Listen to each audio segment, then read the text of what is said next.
Jesucristo llevó por nosotros en la cruz el peso de nuestra culpa. Dice Isaías 53, mas Él herido fue por nuestras rebeliones, molido por nuestros pecados. El castigo de nuestra paz fue sobre Él y por su llaga fuimos nosotros curados. Él recibió el castigo que nosotros merecíamos para que ahora nosotros recibamos la paz de Dios y la paz con Dios. El shalom de Dios. Fuimos reconciliados porque Cristo pagó el precio. Nuestra única esperanza, mi amigo, escucha bien, nuestra única esperanza está fuera de nosotros mismos. Nuestra esperanza, como cantábamos hace un momento, está en Jesús. Así que cuando Saulo escuchaba a Esteban predicar, pónganse en la mente de Pablo por un momento. Cuando Pablo escuchaba a Esteban predicar que Jesús es el cumplimiento de la ley, que el templo ya no era el centro de la presencia misma de Dios, sino Jesús, se encendió en ira. Todo el sistema religioso en el que basaba su identidad estaba siendo derribado. Pero en lugar de sofocar el evangelio, la persecución de Saulo lo puso en movimiento. Versículo 4. Así que los que habían sido esparcidos, esta palabra es interesante, no es la palabra griega que normalmente se usa para hablar de un exilio. Es la palabra diáspora, que significa esparcir la semilla como el que va a sembrar en un campo. Y Lucas dice, los que habían sido esparcidos iban predicando la palabra. Iban predicando la palabra. Decía Everett Harrison, aquellos cristianos eran más misioneros que refugiados. Eran semillas que estaban esparciendo la palabra de Dios. No iban por el camino lamentando, iban predicando. Y de hecho lo que dice el texto literalmente es, iban evangelizando la palabra. Evangelizando la palabra. Ahora, por favor, pónganse en lugar de estos hombres, en lugar de estas mujeres. Acaban de salir de Jerusalén, estaban huyendo por culpa de la persecución, con niños, sin ninguna posesión. No sabían lo que iba a ser de ellos. Pero mis hermanos miembros de Iglesia Bíblica del Señor Jesucristo, para estos primeros cristianos, el compartir el evangelio, esparcir el evangelio, era algo tan importante, que era más importante que su comodidad, era más importante que sus propias vidas. Ellos no iban por el camino llorando, no iban lamentando, iban predicando, esparciendo la semilla del evangelio.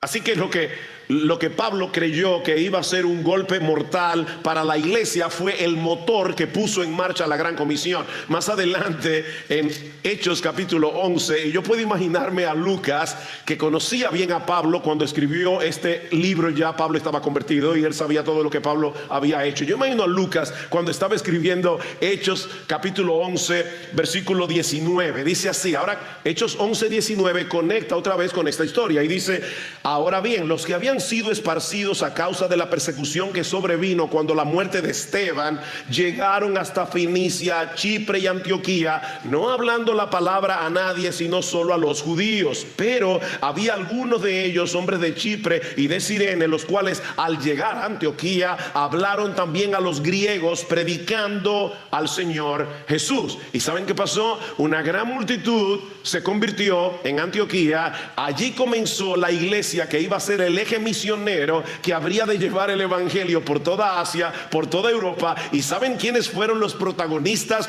de este movimiento misionero? El mismo Saulo de Tarso, junto con Bernabé, que había iniciado la persecución. Ustedes se dan cuenta, en un lenguaje simple y llano, nadie puede con Dios. Nadie puede con Dios. Tratan de acabar con la iglesia. No pueden, no pueden. Lee la historia de la iglesia y te vas a dar cuenta que es la historia de un fuego que ninguna persecución ha logrado sofocar a través de toda la historia, a través de todos los siglos. Pastores que están aquí por el intensivo pastoral y miembros de IBCJ, no les teman al avance del secularismo. No les teman a las agendas de esos organismos internacionales que están tratando de frenar el avance del evangelio, porque no podrán hacerlo. Jesucristo dijo: yo edificaré mi iglesia y las puertas del Hades no prevalecerán contra ella. No podrán. Debemos orar porque Dios detenga esa agenda, eso sí, pero no vivan con temor. No vivan con temor. Esos vientos de persecución no frenan el evangelio, encienden más la llama de la fe. ¿Recuerdan aquellos más viejitos cuando había fuego en las casas, que se cocinaba con fogón? ¿Qué había que hacer? Eso es lo que hace la persecución: enciende el fogón, el fuego de la fe. Pero vemos también en este relato de Lucas, en Hechos 8, en segundo lugar, que el evangelio no solo traspasa las barreras geográficas, sino también los prejuicios, las barreras culturales y religiosas. Vean el capítulo 8, versículo 5. Felipe, descendiendo a la ciudad de Samaria, les predicaba a Cristo. Ahora, para nosotros hoy es muy difícil captar la magnitud de lo que implica esta declaración de Lucas, porque no entendemos del todo lo que Samaria representaba para los judíos en aquel tiempo. Los samaritanos no eran simplemente unos vecinos incómodos. Para los judíos, los samaritanos representaban la peor raza de la humanidad. Piénsenlo así: Hitler y los judíos. Bueno, aquí son los judíos y los samaritanos. La peor raza. Los seres más despreciables del planeta eran los samaritanos. El deterioro de esta relación entre samaritanos y judíos comenzó con la división de los dos reinos. Si han leído sus Biblias en el Antiguo Testamento, en el tiempo de Roboam, el hijo de Salomón, Israel se dividió, las 12 tribus, en dos reinos: el reino del sur, Judá y Benjamín; el reino del norte, el resto de las 10 tribus. En el año 721 ya ahí los samaritanos comenzaron a diseñar su propio culto religioso a Dios, supuestamente. En el año 721 los asirios conquistaron el reino del norte, es decir, esas 10 tribus. ¿Y qué pasó? Bueno, que repoblaron la región con extranjeros que se mezclaron con los judíos, dando origen a una raza mixta, mezclada. Eran ni completamente israelitas ni completamente gentiles, ni una cosa ni la otra. En pocas palabras, para los judíos del tiempo de Jesús, los samaritanos eran lo peor de lo peor. Una raza dañada. De hecho, yo no sé si ustedes recuerdan, pero en una ocasión Jesús va camino a Jerusalén y la forma más fácil de llegar era a través de los samaritanos, a través de Samaria. Así que le piden permiso para pasar por Samaria. Y cuando se dieron cuenta que iban camino a Jerusalén, los samaritanos les impidieron el paso. ¿Recuerdan la reacción de Jacobo y de Juan? Señor, ¿tú quieres que mandemos que descienda fuego del cielo y que los consuma? Esa era la reacción típica de un judío. Los querían fulminar en el acto. Ahora, con este trasfondo en mente, imagínense la sorpresa y el impacto que debió causar el hecho de que Felipe descendiera precisamente a Samaria y les predicara el evangelio. Felipe no estaba simplemente evangelizando un nuevo territorio, como dicen algunos sitios, un campo blanco. No. Felipe estaba atravesando una de las barreras más impenetrables del mundo judío. Felipe estaba cruzando una línea que ningún judío se hubiera atrevido a cruzar. Estaba desafiando siglos de odio, siglos de desprecio, siglos de prejuicio. Pero el evangelio no conoce fronteras. El evangelio no respeta las enemistades humanas. Lo que el hombre divide en su pecado, Dios lo restaura en su gracia.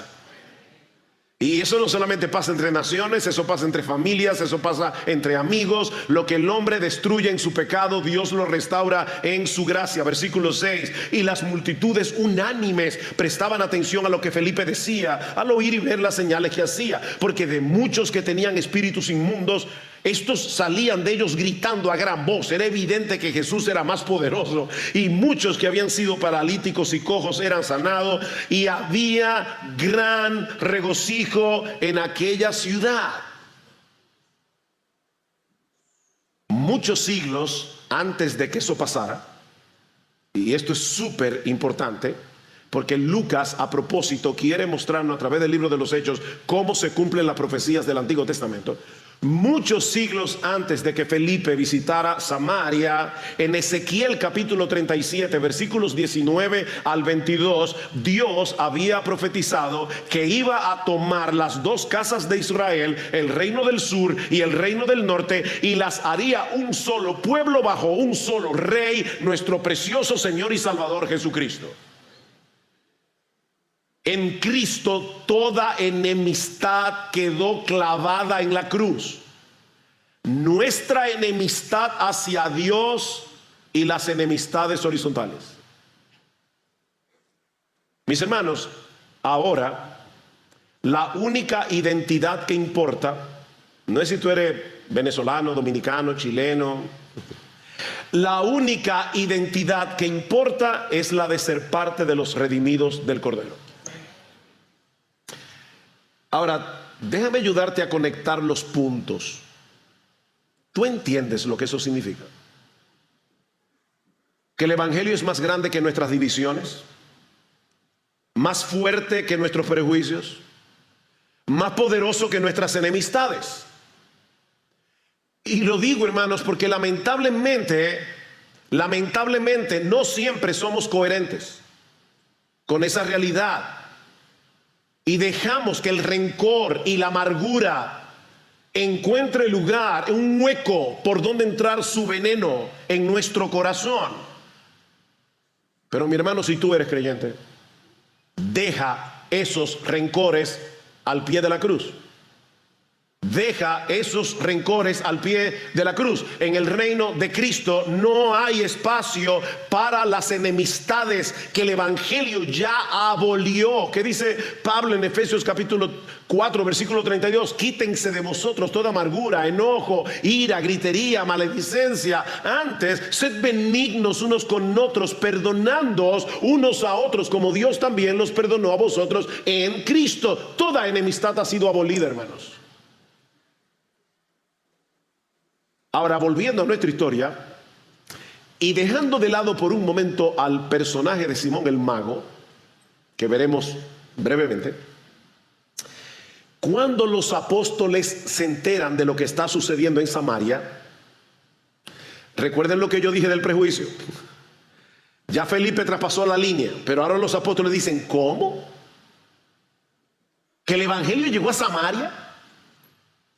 Envían a Pedro y a Juan para validar esta nueva expansión del evangelio. Hechos versículo 14. Cuando los apóstoles que estaban en Jerusalén oyeron que Samaria había recibido la palabra de Dios, les enviaron a Pedro y a Juan, quienes descendieron y oraron por ellos para que recibieran al Espíritu Santo, pues todavía no había descendido sobre ninguno de ellos, solo habían sido bautizados en el nombre del Señor Jesús. Entonces les imponían las manos y recibían al Espíritu Santo. Ahora, ¿por qué me estoy riendo? Porque leyendo el texto no puedo dejar de pensar que el mismo Juan, que quería orarle a Dios para que descendiera fuego del cielo y consumiera a los samaritanos, fue al apóstol que decidieron enviar a Samaria. Pudieron haber enviado a otro, pero enviaron a Pedro y a Juan. Ahora Juan está poniendo su sello de aprobación apostólica sobre la inclusión de los samaritanos en el pueblo de Dios. Otra vez, ven cómo las enemistades son eliminadas en el evangelio. Ya Juan ya no veía a los samaritanos como enemigos indignos de la misericordia de Dios, sino como hermanos en la fe. Ese es el impacto del evangelio.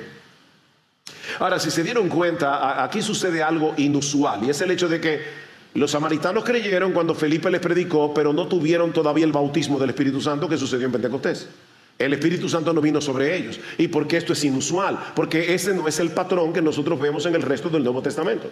El Nuevo Testamento nos enseña claramente que tan pronto una persona cree, es bautizada en el Espíritu Santo, es sellada por el Espíritu Santo. En Efesios capítulo 1, versículo 13 dice, hablándole Pablo a los efesios, dice, cuando ustedes oyeron la palabra de verdad y habiendo creído, fuisteis sellados. O sea, es concomitante. Y en Primera de Corintios capítulo 12, versículo 13 dice que a todos se nos dio a beber de un mismo espíritu. Todos fuimos bautizados por el Espíritu Santo. Sin embargo, en este caso en particular, el bautismo del Espíritu no sucedió de inmediato. Y la pregunta es ¿por qué? Bueno, muy probablemente porque si los samaritanos hubieran recibido el Espíritu Santo inmediatamente, sin la presencia y la validación apostólica, habiendo tenido prejuicios de siglos, se habría corrido el riesgo de que surgieran dos comunidades cristianas separadas, una iglesia judía y una iglesia samaritana independiente. La llegada de Pedro y de Juan, dos figuras prominentes en la iglesia de Jerusalén, confirmó que lo que sucedía en Samaria no era un evento aislado, era la expansión del evangelio tal como Jesús lo había establecido desde el principio. La iglesia de Jerusalén debía reconocer plenamente que los samaritanos, los odiados, despreciados, marginados samaritanos, ahora formaban parte integral del pueblo de Dios. El único pueblo de Dios. Y aprovecho, ahora que hay tantas visitas de otros países, para recordarles esto. Somos un pueblo en Cristo. Y debemos insistir en eso. Cualquier pared que nos separaba, humanamente hablando, ha sido derribada por Jesús.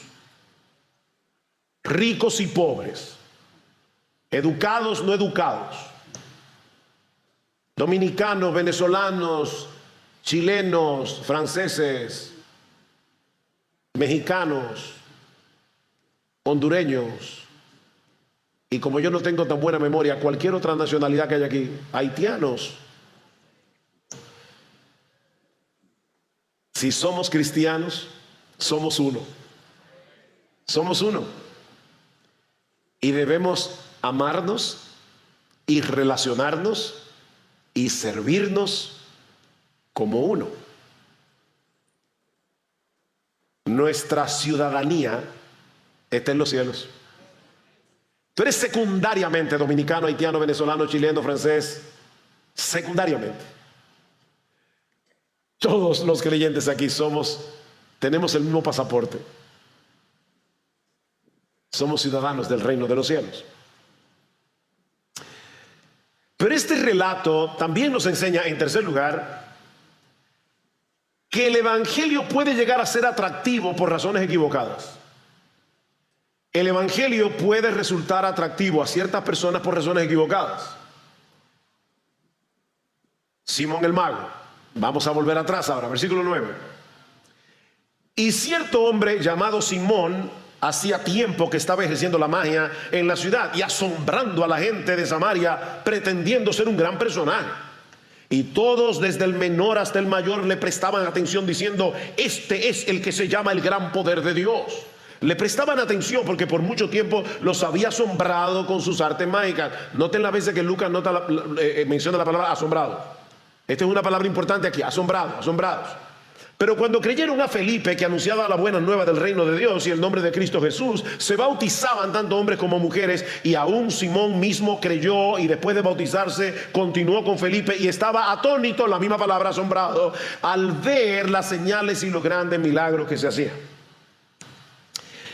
Simón era todo un personaje en Samaria. La gente pensaba que él representaba el gran poder de Dios. Para los que siguen la saga del Señor de los Anillos, Simón era el Gandalf de Samaria, hasta que llegó Felipe. Y Simón se da cuenta que el poder que manifestaban sus milagros era muy superior al suyo. Así que Simón hace profesión de fe y es bautizado. Versículo 13. Y aún Simón mismo creyó y después de bautizarse continuó con Felipe y estaba atónito, noten, al ver las señales y los grandes milagros que se hacían. Simón estaba maravillado por las señales que hacía Felipe, pero no fue capaz de ver más allá del milagro a lo que el milagro apuntaba. Si notaron, 2 veces Lucas dice en el pasaje que los milagros son señales. Lo dice en el versículo 6, lo dice en el versículo 13, son señales. Es decir, los milagros apuntan, ¿qué hace una señal? Los milagros apuntan hacia algo más allá del milagro mismo. Pero Simón no entendió la señal.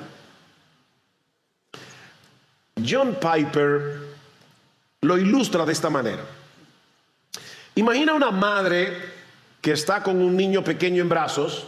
De repente llega un ave muy hermosa, un pajarito muy hermoso, y se posa en la ventana. Y la madre le dice al niño: mira al pajarito. Pero el niño está atento al dedo de la madre. Él no está mirando al pajarito, él está mirando al dedo. Mira al pajarito, pero el niño no ve el pajarito. ¿Por qué no lo ve? Porque está mirando al dedo. Bueno, eso fue exactamente lo que le pasó a Simón. Él vio a Felipe haciendo milagros, queda impresionado porque eran mucho más asombrosos que sus propios trucos de magia, pero nunca entendió que esas señales estaban señalando otra cosa. Se quedó embelesado viendo los milagros que hacía Felipe, sin darse cuenta que apuntaban hacia el Salvador que su alma necesitaba. ¿Y qué pasó? Bueno, que Simón nunca vio su pecado. Simón nunca vio su necesidad de arrepentirse de muchas cosas, pero sobre todo de querer ser el centro de atención en Samaria con sus hechicerías. Noten lo que sigue diciendo en el versículo 18. Cuando Simón vio que el Espíritu se daba por la imposición de las manos de los apóstoles, les ofreció dinero, diciendo: dadme también a mí esta autoridad, de manera que todo aquel sobre quien ponga mis manos reciba el Espíritu Santo. Entonces Pedro le dijo: que tu plata perezca contigo, porque pensaste que podías obtener el don de Dios con dinero. No tienes parte ni suerte en este asunto, porque tu corazón no es recto delante de Dios. Hizo profesión de fe, se bautizó y era un impío. ¿Qué pasó con Felipe? Con Simón el mago, que no se arrepintió. Tú puedes estar encantado con el Evangelio, tú puedes oír el Evangelio con alegría y qué bueno, me encanta ir a la iglesia, me encanta oír el mensaje. Pero óyeme, si tú no te arrepientes de tu pecado, de todos tus pecados, no importa que hagas profesión de fe, no importa que a los pastores se nos pase por alto tu testimonio y sea bautizado, eres un impío, bautizado, camino al infierno. ¿Qué le dice Pedro? Por tanto, arrepiéntete. Ven, ese fue el enlace que faltó aquí. Por tanto, arrepiéntete de esta tu maldad y ruega al Señor que, si es posible, se te perdone el intento de tu corazón, porque veo que estás en hiel de amargura y en cadena de iniquidad. Pero Simón respondió y dijo: rogad vosotros al Señor por mí, para que no me sobrevenga nada de lo que habéis dicho.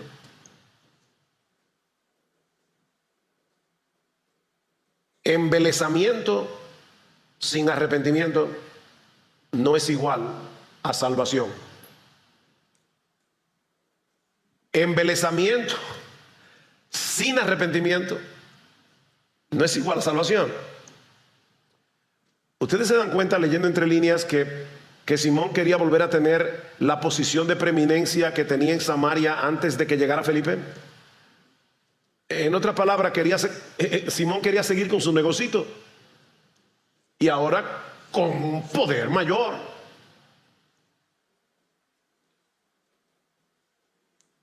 Como dice John Piper, el problema con Simón no era solo su fascinación por lo sobrenatural, sino que su fe estaba puesta en el poder invisible de los milagros, no en Cristo y la belleza incomparable de su gracia. Necesito que te repita eso otra vez. Tú puedes tener fe mal puesta. Déjame decirte, mi amigo, lo que salva no es la fe. La fe no salva a nadie. Hay personas que dicen, la fe mueve montañas. No, la fe no mueve nada. La fe no salva a nadie. Es Cristo el que salva por medio de la fe. El poder y la salvación están en Jesús. El problema de Simón, como bien señala Piper, es que estaba fascinado con lo sobrenatural. Ahí estaba su fe. Hay personas, a veces yo las evangelizo y me dicen, yo creo que Dios todo lo puede. Bueno, déjame decirte, tú puedes creer que Dios todo lo puede y eso no te va a salvar. Tú tienes que ver a Cristo y su gloria, más precioso que tu pecado. Arrepentirte de tu pecado y confiar en Jesús. De lo contrario, no te vas a salvar. No hay salvación. Es lo mismo que sucede hoy en muchas iglesias. Mucha gente se siente atraída por el evangelio, pero por razones equivocadas. Quieren los beneficios del evangelio: sanidad, prosperidad, un mejor matrimonio, hijos más obedientes, pero no se rinden de todo corazón al Señor que el evangelio proclama. Se emocionan con la música, con la comunidad que perciben en la iglesia. Me encanta cómo se llevan los hermanos en la iglesia, pero nunca ven la gravedad de su pecado, nunca ven su necesidad de un Salvador. Como Simón, están fascinados con la señal, pero se están quedando en el dedo, no están mirando la realidad a la que esa señal apunta: la gloria y el poder salvador de nuestro gran Dios y Salvador Jesucristo. Y hasta que tú no veas esa gloria, no serás salvo.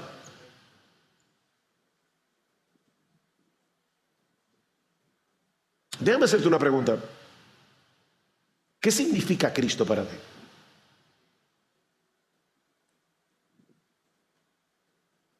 ¿Es Él tu verdadero tesoro?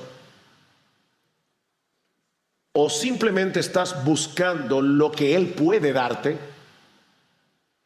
En términos de beneficios terrenales, obviamente.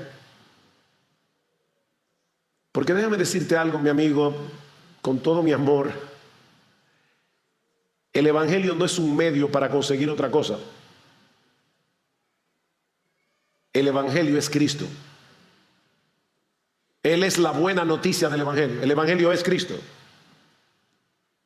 No hay nada más grande, no hay nada más valioso, más precioso que Él. Él es el verdadero tesoro que el evangelio ofrece, no porque nos concede todo lo que deseamos.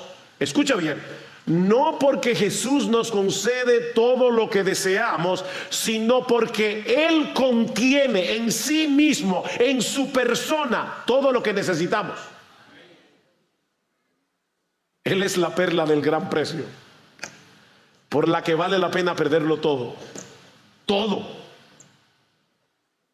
Mi amigo, tú necesitas a Jesús, pero no como un proveedor todopoderoso. Tú no necesitas a Jesús como psiquiatra,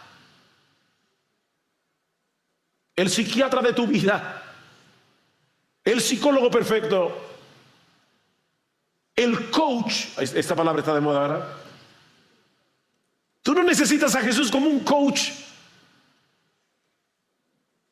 Tú necesitas que Jesús te salve. Tú necesitas que Jesús te salve. Pero gracias al Señor que no todos responden al evangelio como lo hizo Simón el mago.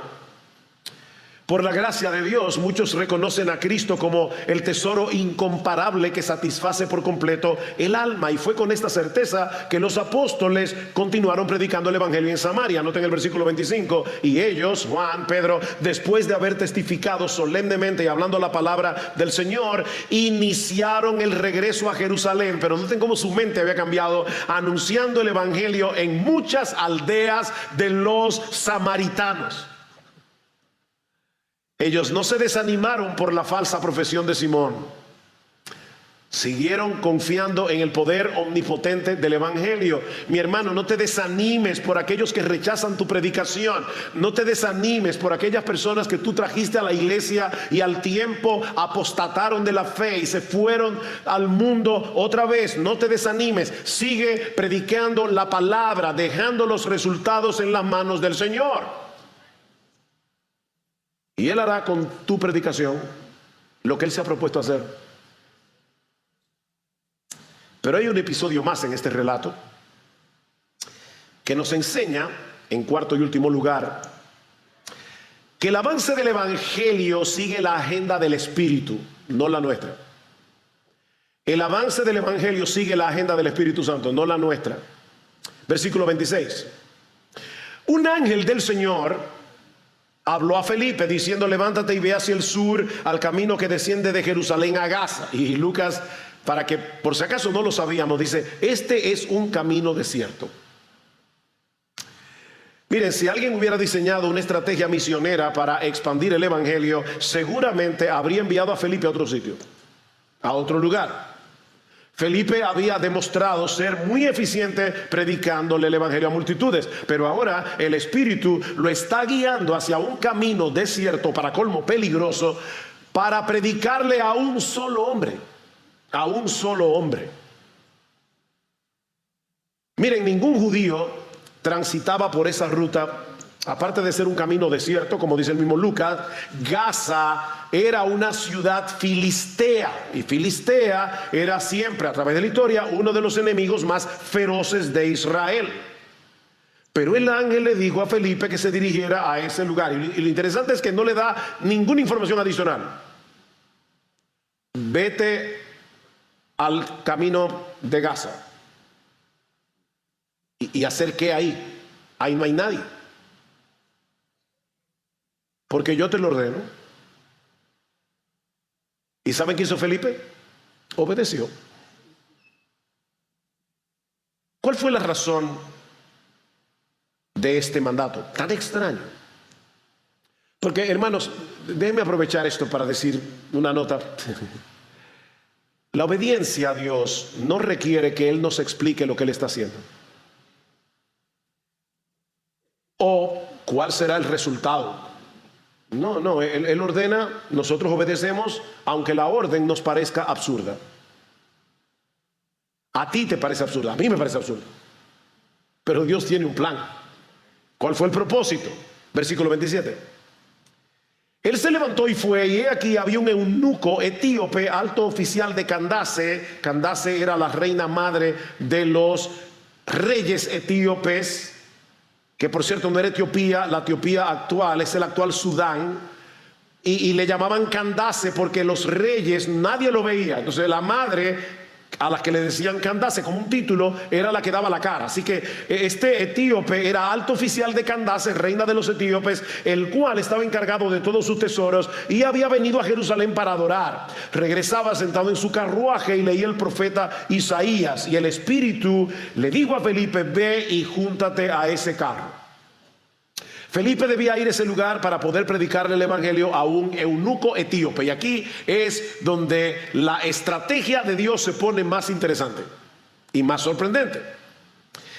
Para la gente de ese tiempo, Etiopía, lo que Lucas le llama Etiopía, se encontraba en el fin del mundo. O sea, para la cultura grecorromana, los etíopes eran un imperio que se encontraba ya más allá de la civilización. Era el fin del mundo. Y aunque este hombre era un funcionario de la corte, Lucas nos dice explícitamente era un eunuco. ¿Y por qué decir eso? porque según la ley mosaica, debido a su condición de eunuco, él no podía entrar en el templo de Jerusalén. No puedo ahora por el tiempo citar los textos: Levítico 21, 18 al 21, Deuteronomio capítulo 23, versículo 1, pero no voy a entrar en eso ahora. Así que noten, este hombre, según el versículo 27, había viajado a Jerusalén para adorar, pero ni siquiera había podido entrar en el templo. Como dice Albert Mohler, este hombre era doblemente marginado. Primero porque era gentil, segundo porque era eunuco. Pero Dios había determinado salvarlo. Por eso movió a Felipe a que dejara su tremendo ministerio en Samaria y se fuera a este camino desierto al encuentro del eunuco, a la vez que movía al eunuco, que seguramente era un hombre de cierta posición, había comprado un rollo de la Biblia. No se imaginen al eunuco leyendo su Biblia así. No. Es un rollo. Y Dios había movido a Felipe para que abriendo el rollo le cayera en Isaías 53. Versículo 30.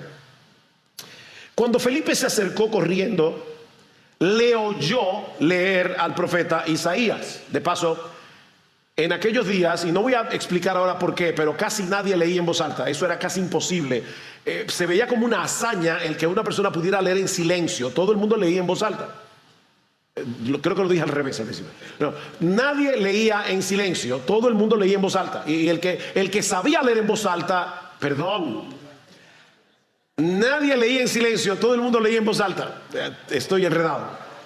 Así que no era raro que Felipe, que el eunuco, estuviera leyendo el rollo en voz alta. Yo lo hice a propósito, era para ver si ustedes estaban despiertos. Ok.